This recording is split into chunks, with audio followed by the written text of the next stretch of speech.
Syedaralun, Polda Aceh menciptakan satu aplikasi pelayanan publik berbasis elektronik yang berkaitan dengan lalu lintas.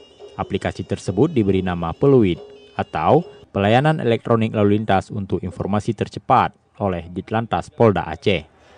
Mari sama-sama kita saksikan, inilah dia launching aplikasi pelayanan elektronik lalu lintas untuk informasi tercepat Ditlantas Polda Aceh. Berkata kita hitung sama-sama.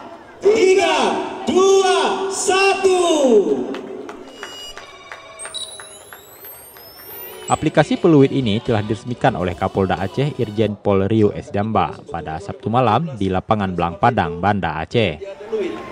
Pelayanan elektronik lalu lintas untuk informasi tercepat, yaitu sebuah aplikasi elektronik yang dibuat oleh Ditlantas Polda Aceh yang berbasis Android yang diperuntukkan kepada masyarakat agar lebih mudah memperoleh informasi pelayanan publik kepada Direktorat Lalu Lintas Polda Aceh.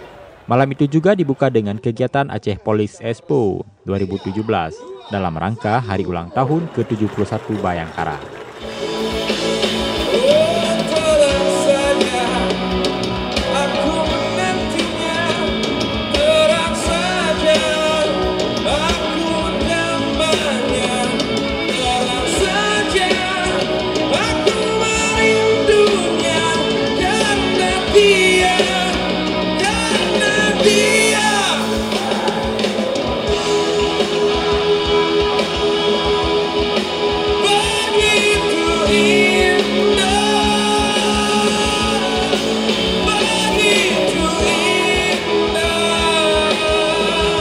Dari Banda Aceh, R.A. Karamullah, Serambi On TV.